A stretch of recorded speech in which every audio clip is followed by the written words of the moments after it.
Bonjour à tous et bienvenue, on se retrouve pour la première leçon de notre série de tutoriels sur notre suivi de portefeuille Google Sheets. Dans cette vidéo, on va voir ensemble comment rentrer une ligne de transaction dans notre suivi de portefeuille. Alors, avant de commencer quoi que ce soit, je vous ai mis le fichier en description YouTube, vous cliquez dessus et ensuite vous allez dans Fichier et là vous faites Créer une copie. Donc là vous pourrez à la rigueur changer le nom et mettre votre prénom, pour être, voilà, comme ça c'est votre portefeuille. Mais faites bien ça parce que si vous ne le faites pas, en fait vous ne pourrez pas éditer le fichier. Vous n'aurez rien, vous l'aurez juste en visuel. Donc là maintenant que vous l'avez copié, vous allez pouvoir entrer votre première ligne de transaction. Donc supposons on a acheté quelque chose d'assez classique, on a acheté le S&P 500, donc l'ETF du S&P 500 sur notre PEA. Donc on va mettre tout d'abord la date à laquelle on l'a acheté. Donc la date, soit vous double-cliquez sur l'icône et vous allez chercher votre date, soit vous pouvez carrément écrire la date. Alors si vous l'écrivez, sachez que le fichier est un fichier en paramètres États-Unis, c'est-à-dire que tout est américain, donc il faut que vous pensiez américain. Vous pouvez toujours changer en allant dans Fichier, Paramètres, et là vous allez dans Paramètres régionaux et vous pouvez mettre France. Voilà, donc ça va tout reconfigurer en mode France. Mais je vous le recommande pas forcément parce que le Google Sheet en fait il est beaucoup plus stable et il fonctionne bien mieux en mode américain. Donc vous allez voir, c'est pas très compliqué. De toute façon dans ce tuto je vais tout vous expliquer, donc vous allez vous faire la main là-dessus. Donc supposons on a acheté justement l'ETF du S&P 500 à la date du 12 mai 2022, et bien on va le taper en mode américain, c'est-à-dire on va taper le 05 d'abord, puis le 12 et enfin 2022. Donc on a bien acheté le 12 mai 2022. Vous faites Enter et vous allez voir la date va s'inverser et on a 12 mai 2022. Voilà. Ensuite il va falloir mettre le ticker. En fait le ticker c'est ce qui permet de retrouver rapidement l'instrument financier.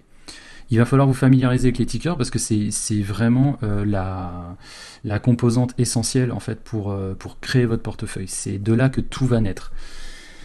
Donc si par exemple vous ne connaissez pas le ticker de votre instrument financier, ce que vous pouvez faire à la rigueur, c'est aller le chercher sur Gemini. On fera une démo d'ailleurs avec Gemini pour que vous retrouviez un ticker en particulier.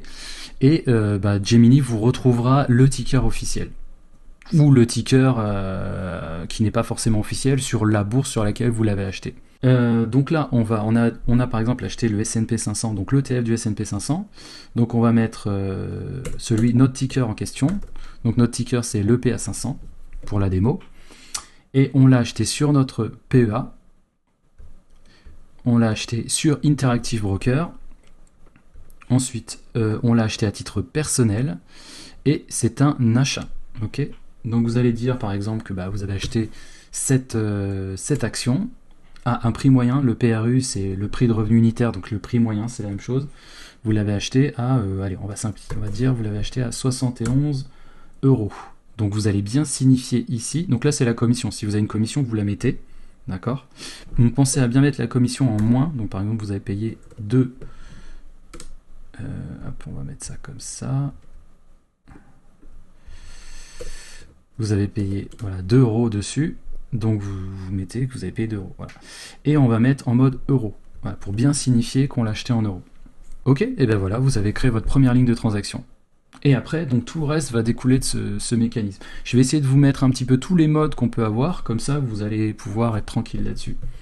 Donc on va continuer, on va dire qu'on a acheté par exemple le 6 juin 2022, donc le 06 2022, vous avez acheté par exemple du Amazon. Alors Amazon, vous avez vu, je vous ai fait une liste. Quand vous allez taper votre ticker, pour être sûr que vous l'avez bien tapé, vous allez forcément le voir apparaître dans cette liste.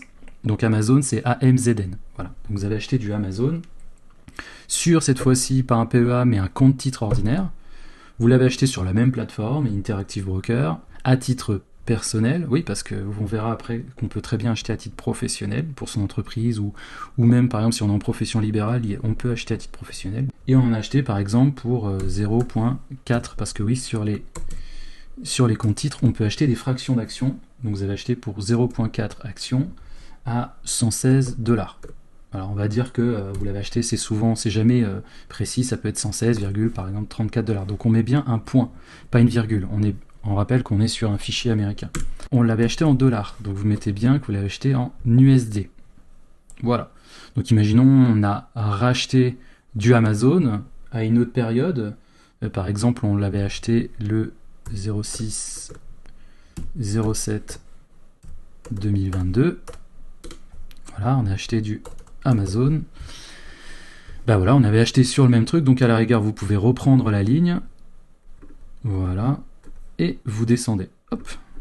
Voilà, on a racheté du Amazon le 7 juin 2022, et cette fois-ci, on en avait acheté carrément pour 8,6 actions, par exemple.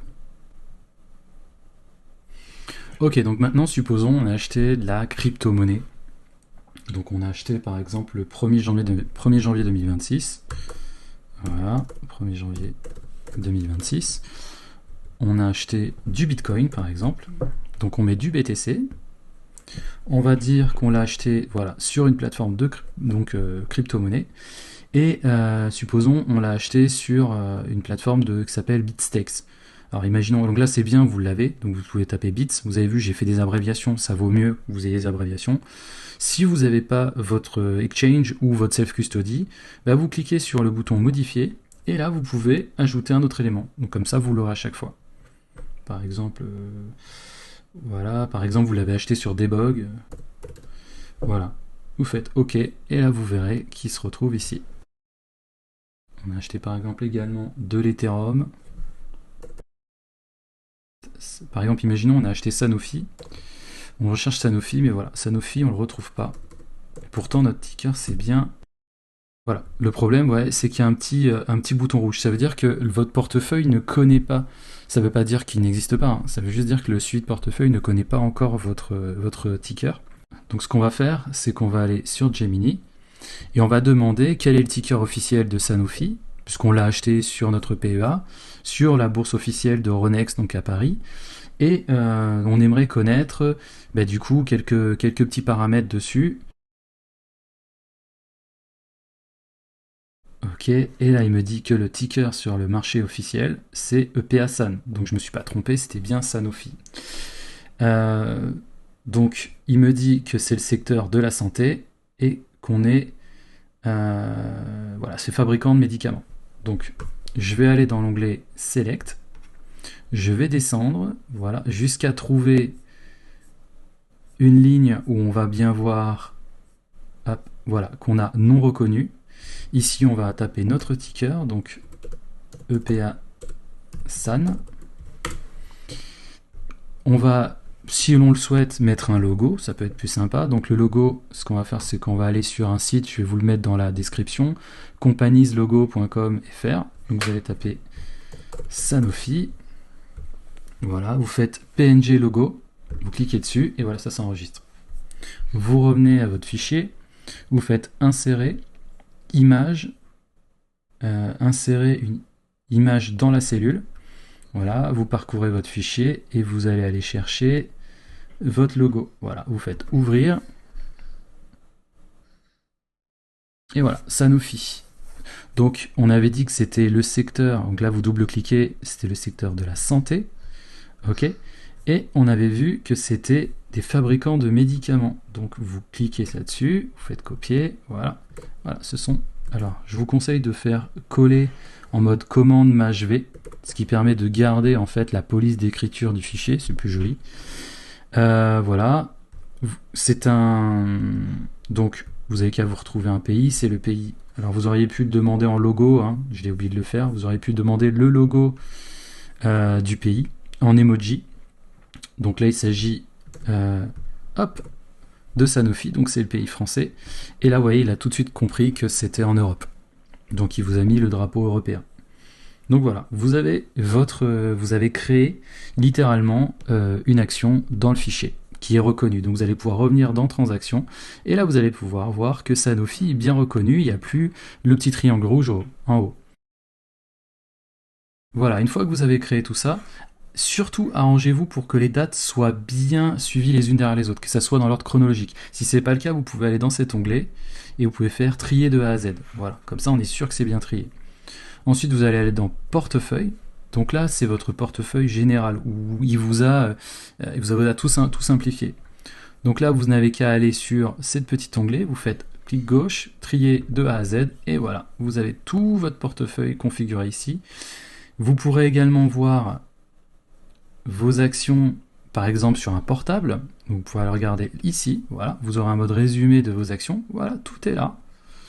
Et vous pourrez voir de manière après catégorique, dans les catégories, donc ce que vous avez acheté sur votre compte titre, ce que vous avez acheté sur votre PEA, ce que vous avez acheté en PER, ce que vous avez acheté en crypto-monnaie.